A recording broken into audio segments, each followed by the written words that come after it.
ప్రమాదం చోటు చేసుకుంది. హైదరాబాద్ నుంచి బెంగళూరు వెళ్తున్నటువంటి వి కావేరీ ట్రావెల్స్ బస్సు కర్నూలు శివారు చిన్న టేకూరు జాతీయ రహదారి 44పై ప్రయాణించే సమయంలో అగ్ని ప్రమాదానికి గురైంది. శుక్రవారం తెల్లవారుజామున 3:30 గంటలకు జరిగినటువంటి ఈ ఘటనలో దాదాపు 20 మందికి పైగా ప్రాణాలు కోల్పోయారు. అగ్ని ప్రమాదానికి బస్సులోనే పలువురు సజీవ దహనమైనట్లుగా కూడా తెలుస్తోంది.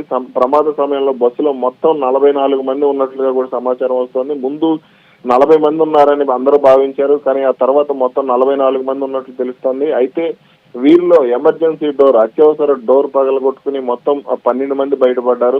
వీళ్ళందరూ కూడా స్వల్ప గాయాలతో బయటపడినట్టు తెలుస్తోంది. ఇక మిగిలిన వాళ్ళందరూ కూడా మంచి నిద్రలో ఉండటం, తప్పించుకునే అవకాశం లేకపోవడంతోనే 20 మందికి పైగా ప్రాణాలు కోల్పోయినట్టు తెలుస్తోంది. మొత్తం మృతుల సంఖ్య 20 నుంచి 28 మధ్య ఉండే అవకాశం ఉందని కూడా పోలీసులు చెప్తున్నారు. అయితే దీనికి ప్రమాదానికి గల కారణాలు ఏంటి, ఏ విధంగా ఘటన జరిగింది ఏంటి అనే అంశానికి సంబంధించి ఇప్పటికే పోలీసులు కూడా పూర్తి స్థాయిలో దర్యాప్తు కూడా మొదలు పెట్టడం జరిగింది. హైదరాబాద్ నుంచి కర్నూలు వెళ్తున్న సమయంలో బస్సు కర్నూలు నగర శివారులోని ఉలిండికొండ సమీపంలోకి రాగానే ఒక ద్విచక్ర వాహనాన్ని ఢీకొట్టడంతో ప్రమాదం జరిగినట్టుగా తెలుస్తోంది. ఆ బైక్ బస్సు కిందకు వెళ్లి బస్సు కింద ఉన్నటువంటి ఇంధన ట్యాంక్ ను ఢీకొట్టడంతో అక్కడ ఏదైతే ఫ్యూయల్ ఉంటుందో ఆ ఫ్యూయల్ స్పార్క్ లీక్ అయ్యి వెంటనే బైక్ రాపిడ్ కి స్పార్క్ వచ్చి బస్సు అంతా కూడా మంటలు చెలరేయడం జరిగింది. దీనితో అంటే ముందు వాస్తవానికి మంటలు తక్కువగానే ఉంటాయని కూడా ఇద్దరు డ్రైవర్లు అంచనా వేశారు. ఒక డ్రైవర్ డ్రైవింగ్ చేస్తున్న టైంలో మరొక డ్రైవర్ మంటలు ఆర్పేందుకు నీళ్లతో ప్రయత్నం చేశాడు, కానీ మంటలు ఆ స్థాయిలో ఉంటాయని కూడా ఇద్దరు డ్రైవర్లు కూడా అంచనా వేయలేదు. దీంతోనే బస్సు ఆపకుండా ముందుకు వెళ్ళినట్టు తెలుస్తుంది. ఈ క్రమంలోనే ప్రయాణికులు తప్పించుకునే అవకాశం లేకుండా నిద్రలోనే కొందరు ప్రాణాలు కోల్పోయినట్టు కూడా తెలుస్తోంది. ఇక వెంటనే పోలీసులకు సమాచారం రావడం, అగ్నిమాపక బృందాన్ని అక్కడికి పంపించడం, ఇవన్నీ జరిగే లోపే జరగాల్సిన నష్టం మొత్తం జరిగిపోయిందని కూడా తెలుస్తోంది. ఇక భారీ వర్షం కురుస్తున్నా సరే కూడా అక్కడ ప్రయాణికులు బయటపడలేని పరిస్థితి ఏర్పడింది.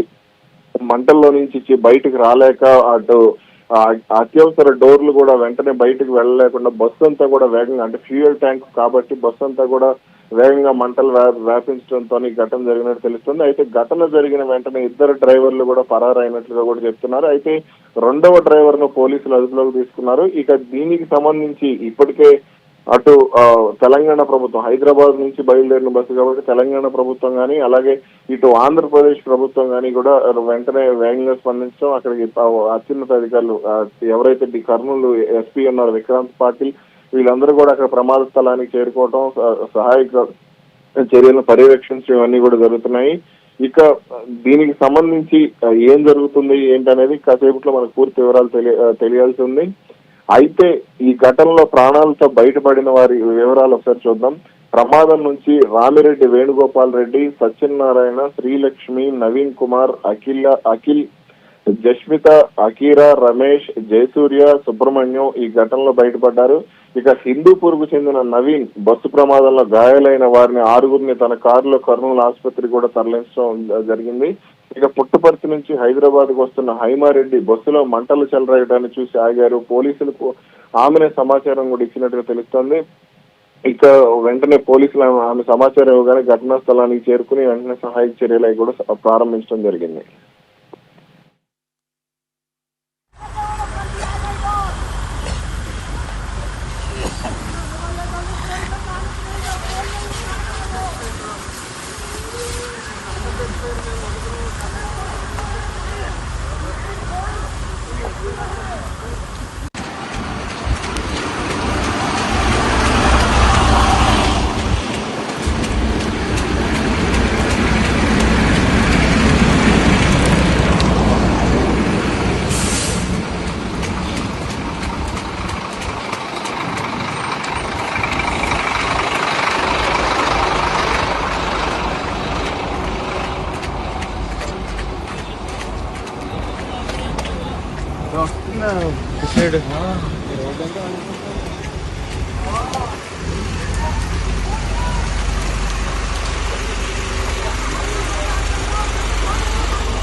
ఈ కర్నూలు జిల్లాలో జరిగినటువంటి ఘోర అగ్ని ప్రమాదంపై ఇప్పటికే ముఖ్యమంత్రులు రేవంత్ రెడ్డి, తెలంగాణ ముఖ్యమంత్రి రేవంత్ రెడ్డి, ఆంధ్రప్రదేశ్ ముఖ్యమంత్రి చంద్రబాబు నాయుడు ఇద్దరు కూడా అధికారులతో మాట్లాడారు. చంద్రబాబు ప్రస్తుతం దుబాయ్ లో ఉన్నా సరే వెంటనే ఘటన గురించి తెలిసిన వెంటనే ఇక్కడ ఆంధ్రప్రదేశ్ కు చెందినటువంటి అధికారులతో వెంటనే మాట్లాడటం, అలాగే సిఎస్ తో పాటుగా ఇప్పుడు రాష్ట్ర సిఎస్ విజయానంద్తో పాటుగా మాట్లాడి పూర్తి వివరాలు తెలుసుకున్నారు.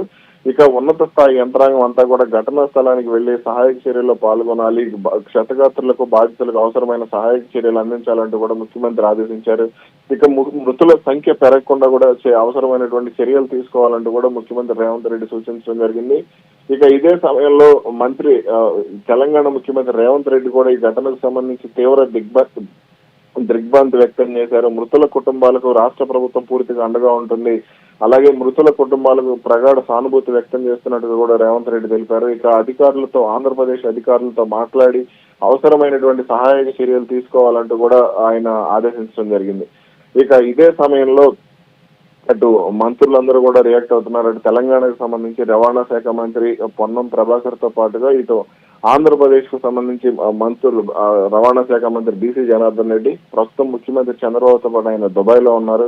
ఈ పెట్టుబడులు ఆకర్షించే క్రమంలో భాగంగా ఆయన దుబాయ్ వెళ్ళడం జరిగింది. అక్కడి నుంచే ఇక్కడ రవాణా శాఖ అధికారులతో కూడా ఆయన చర్చలు చేశారు. ఏం జరుగుతుంది ఏంటనే దానికి సంబంధించి పూర్తి వివరాలు అడిగి తెలుసుకోవడం జరిగింది. ఇక ఈ ఘటనలో ఎవరు ప్రాణాలు కోల్పోయారు, అసలు బస్సులో ఎవరెవరు ఉన్నారు, ఎంతమంది ఉన్నారు, మొత్తం 40 మంది ఉన్నట్లు ముందు తెలుస్తోంది, 44 మంది ఉన్నట్లు ముందు తెలుస్తోంది. ఇక బస్సులో అసలు ఎంతమంది ఎక్కారు ఏంటనే వివరాలు మనకి సాయంత్రం లోపు తెలిసే అవకాశాలు అయితే స్పష్టంగా కనపడుతున్నాయి. ముఖ్యంగా ఈ బస్సులో అంటే కొంతమంది రిజర్వేషన్ చేసుకుని ఉంటారు, కొంతమంది రిజర్వేషన్ చేసుకోకుండా స్పాట్ లోనే టికెట్లు కొనుక్కుని ఎక్కే వాళ్ళు ఉంటారు. రిజర్వేషన్లు చేసుకున్న వారి జాబితా ఆ బస్సుకు సంబంధించిన వెబ్సైట్ లో అందుబాటులో ఉండే అవకాశం ఉంది. ఇక రిజర్వేషన్లు చేసుకొని వారెవరు, స్పాట్ లో టికెట్లు కొనుక్కున్న వారు ఎవరు, అసలు బస్సులో ఎంతమంది ఉన్నారు ఏంటనే సమాచారం మాత్రం ఇంకా పూర్తిగా తెలియని పరిస్థితి ఉంది. అటు బస్సులో పూర్తిగా అటు టికెట్లు కొట్టే మెషిన్ ఇవన్నీ కూడా పూర్తిగా కాలిపోయిన పరిస్థితి. బస్సు మనం విజువల్స్ లో చూస్తే బస్సు పరిస్థితి చాలా దారుణంగా ఉంది. కాబట్టి అక్కడ అసలు ఎంతమంది ఉన్నారు ఏంటి అనేది మొత్తం అక్కడ అంటే బస్సులో ఉన్నటువంటి అస్థిపంజరాలు, కాలిపోయినటువంటి అస్థిపంజరాలకు సంబంధించి పూర్తి వివరాలను తెలుసుకుని మొత్తం కూడా ఇప్పటికీ ఎఫ్ఎస్ఎల్ టీమ్ అంటే క్లూస్ టీమ్ అసలు ఎంతమంది ఉన్నారు ఏంటి, బస్సులో మంటలన్నీ కూడా ఇప్పటికీ అదుపులోకి వచ్చాయి. అసలు బస్సు నామమాత్రాలు లేకుండా అయిపోయింది. వాళ్ళందరూ కూడా ఇప్పుడు ఎఫ్ఎస్ఎల్ టీం కూడా వెళ్ళి మొత్తం కూడా పరిశీలిస్తోంది. అసలు అంటే ప్రమాదానికి గల కారణాలు ఏంటి, బస్సులో ఎంతమంది ఉన్నారు, అసలు ఎంతమంది మృతదేహాలు ఉన్నాయి అంటే కాలిపోయిన తర్వాత అస్థిపంజరాలు ఇవన్నీ కూడా మన ఫొటోస్ లో కూడా చాలా భయానకమైనటువంటి దృశ్యాలు కనపడుతున్నాయి. వీటన్నింటినీ కూడా ఇప్పుడు వాళ్ళు పరిశీలించి దీనికి సంబంధించి పూర్తి వివరాలను సాయంత్రం లోపు వెల్లడించే అవకాశం ఉంది. అసలు 39 మంది ఉన్నారా, 40 మంది ఉన్నారా, 44 మంది ఉన్నారా, అలాగే చనిపోయిన వారి సంఖ్య ఎంత, 12 మంది అయితే సురక్షితంగా బయటపడినట్టు తెలుస్తుంది. మిగిలిన వారు ఆచూకీ తెలియడం లేదనేది పోలీసులు చెప్తున్నారు. కానీ అక్కడి నుంచి పారిపోయే అవకాశం కూడా లేదు. కాబట్టి ఆ వర్షంలో పారిపోయే అవకాశం లేదు, బస్సులో నుంచి బయటకు వచ్చే అవకాశం కూడా లేదని తెలుస్తోంది. అత్యవసర ద్వారం ద్వారా మహా అంటే 10 మందో 12 మందో వచ్చిన సమాచారం ప్రకారం 10 మందో 12 మందో బయటకు వచ్చే అవకాశం అయితే కనపడుతుంది. ఎందుకంటే అత్యవసర ద్వారం కూడా చాలా చిన్నగా ఉంటుంది. కాబట్టి ఇక మిగిలిన వారు ఏ విధంగా బయటపడ్డారు, ఎలా బయటకు మిగిలిన వారి పరిస్థితి ఏంటి, ఒకవేళ వాళ్ళు బస్సులోనే చనిపోయారా లేదంటే కొంతమంది భయంతో పరుగులు తీశారా బయటకు వచ్చి ఏంటి అనేది కూడా తెలియాల్సి ఉంది.